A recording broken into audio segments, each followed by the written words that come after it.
fucking big, Ben. Okay, so Justin, we had the coaches seminar recently. Tell me some of your initial thoughts, and then I'll just prompt you from anything that I Yeah. find interesting. The coaches seminar was incredibly enjoyable for me, and I'm sure for them. What I noticed was the level of passion that every one of the coaches brought into their own unique experiences. And I feel that within the 2 days that we spent over the first weekend, we were able to draw out of the coaches themselves the very reasons why they become coaches, the very things that are going to underpin the relationships of for long-term development that they need to have to sustain their athletes and develop their athletes. And it was just a very, very wholesome, enjoyable coaches talking to coaches about weightlifting and coaching and relationships and athletes. And when do we ever get to do that? Yeah. What was the sort of, how did it I know you had a plan on how it was going to run. How did it end up running? Like a rough overview of the weekend. What topics did you end up expanding on that you didn't expect to because of the demand, and what topics did you think were going to be really important and you just end up basically ditching? Well, I had a good idea of, as you know, of what I wanted from the seminar, and I think what I did beforehand was to really go deeper into each level of it, each detail of it, and then go through the why, the what's, the reasons that behind it, your values. Look at the values. Everybody wrote their values down. They wrote their why down. What creates that desire within somebody to want to be a coach full time or even part time. And then through that process, we were able to look at each individual's differing reasons, each individual's different values, and see how they could work within their frameworks.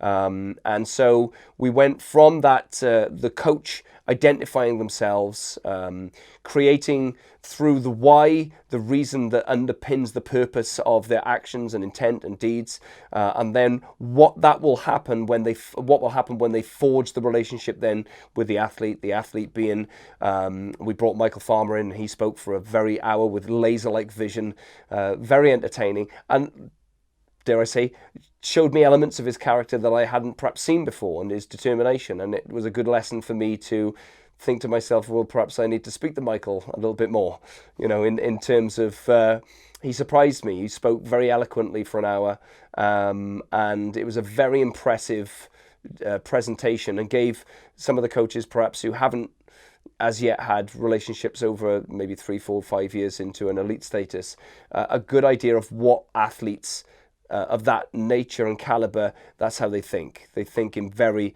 I want this. They're very definite in their thoughts. And so introducing Michael into the seminar on the first day was very enjoyable. And that sort of brought the things together, because he was able to explain his relationship to me, how we first met, details that I'd completely forgotten about, saying hello to him at his first weightlifting competition and shaking his hand.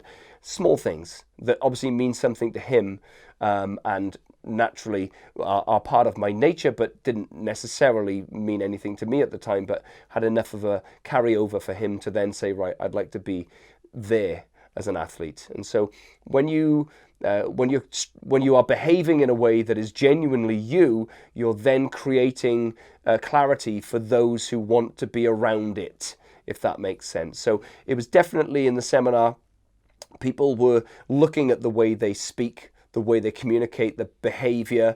They were looking at perhaps how they listen to the athletes, how the athletes feel, how they react to feelings, all sorts of human qualities that when it's about programming or when it's about technique, the human qualities can become a little less at the forefront, and we override the humanity then with things like, oh, it's going round your knees, you're jumping forward. We get into the sort of like the binary plus 1 or 0 of, right and wrong or good or bad and things like that. It's just softening that process down. I think what was very enjoyable was the layers with which the coaches started to approach their communication, and the way they thought about then how would they stand, sit, look around, when would they interject, how quickly would they allow an athlete to take responsibility for their movement or the focus of that individual training session or the program cycle or whatever it is, and just sit back and observe instead of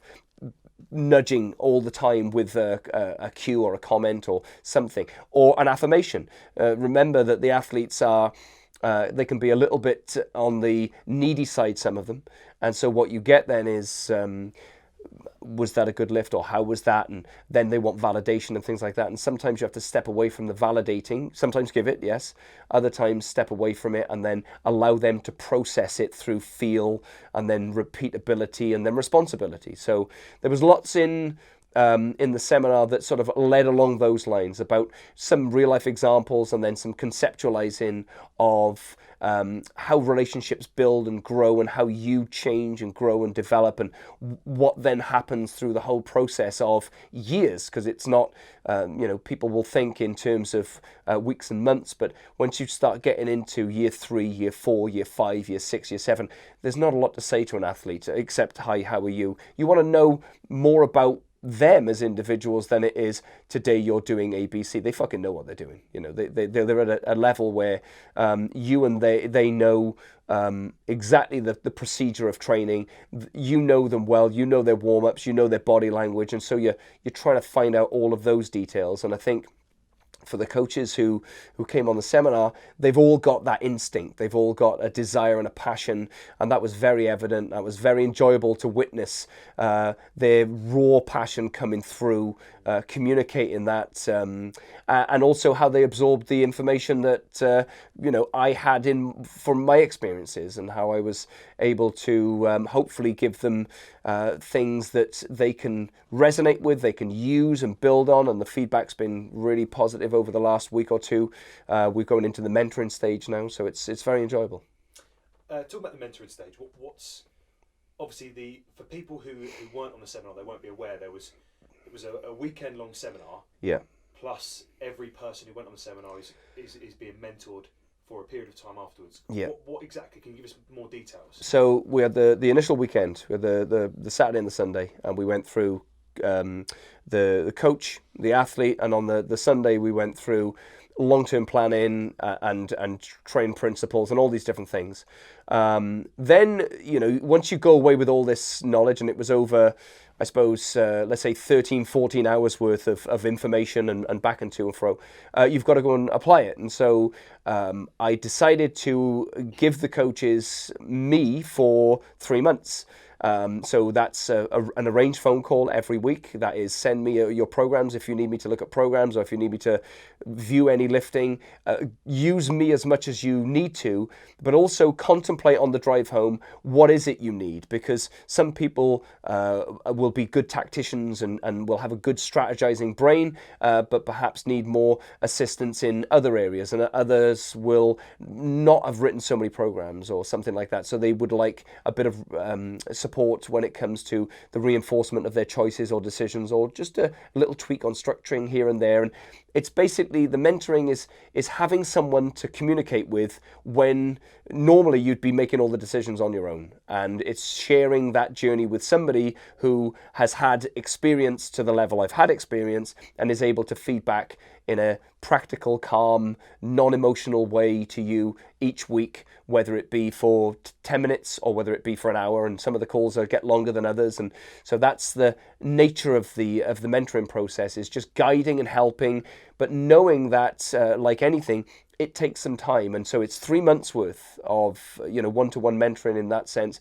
All the coaches are coming back on the 12th of July, so they're going to come back here for the final weekend, which is going to be about imbalances and inefficiencies and end game strategies. And so we're going to work with athletes, and I'm going to try and impart the things that we're working with within the Willpower Gymnasium for this individual athlete, the time it takes to get some sort of change that we're working on, whether it's a technical change or whether it's a strength change, and just to give an overall perspective of perhaps the patience with which hopefully I'm applying to my thoughts and strategies, and not rushing the process, and how long it takes to then make changes that are going to be hierarchically responsible. So in other words, they're the right change to make at the right time, and B, that they're going to last for the athlete, because if we pull out too soon, the change won't have bedded in enough, and the athlete will then it could well be that the athlete then goes into the old pattern rather than the new pattern that we want to create. So that's the mentoring process in a nutshell. It isn't, here's the seminar, now fuck off and off you go. No, here's the seminar, here's a lot of information, now I'm going to help you utilize the information as you need it. Because I said to them on the day, I said, you go and you demand from me. It's not a case of can you try and help me do that. No, fucking send me an email, demand from me what you want. I want this from you and that from you at this time of the week. I will provide myself. Job done. And what did you learn from the participants? Obviously, they were here to learn from you, but yeah, we were talking earlier about you were surprised at a couple of bits. What did you take away from them? Well, the main thing is that we had 6 individuals on the one day, and I did a separate one on the next weekend. The main thing I took from it was we're all passionate. Like, we have a huge amount of passion. All the whys can be a little bit different as to why they're in there, whether it's more one-to-one community or whether it's elite athletes. I want to develop these athletes to a certain level, but the actual passion for doing it is amazing. The other thing that, and you might have to be careful putting this out there, is that the environments with which people training or coaching in are all very different. And so they have to consider different things that I do. I have a fixed domain, as it were. This is my gymnasium. I set the tone. I interview people. It's very filtered. I'm not open in a sense. You know, there's criteria, as you well know, to come in here and train and visit, and you've got to jump through this and know this person, drop a fucking coin in a bag and all this sort of stuff. Whereas when you have open gyms where they have classes and things like that, the considerations are different. So, of course, like, having never done classes, I don't consider those things. And when they bring me feedback, which is, what about this and that, that's a new challenge for me, because it is new for me to consider all these different details. And of course, it's also new for me to mentor coaches. I usually mentor athletes and coach athletes and mentor athletes and take athletes through development. And so this process of finding out the excitement with which their emotional roller coaster as individuals can be extremely high and extremely potentially frustrating at the same time. It's a real exciting discovery into this part of let's say weightlifting coaching development, which is about sharing as much knowledge as you can, helping people as much as you can, and then allowing them the space and the time to develop as coaches. Because remember, the sport is only going to be as strong as the coaches who are helping bring up the next generation of weightlifters year on year on year. And you have plans to run another one? I do. Do you know when that will be? This year, next year? The next seminar, I've had 4 people ask and apply for the next seminar, which isn't in my brain yet, but it will be, I think, later this year. I've got a tight schedule with things to be finalized and all the rest of it. But I think realistically, it'll be around September, maybe October, as a realistic date. And I think that I'm undecided whether to extend the group or keep the group the same. So this is teaching me a lot about how many people I'd like to attend the seminar itself.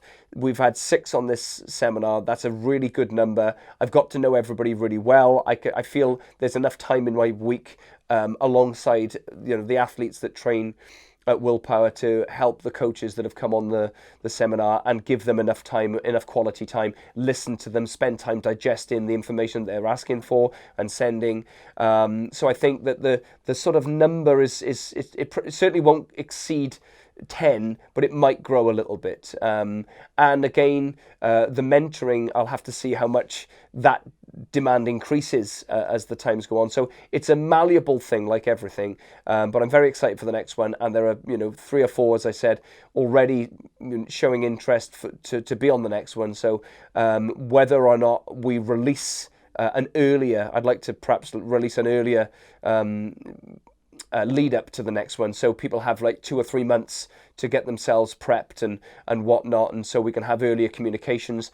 This one was a sort of learning process for me as much as it was, I'm sure, for the coaches that actually attended. So yeah.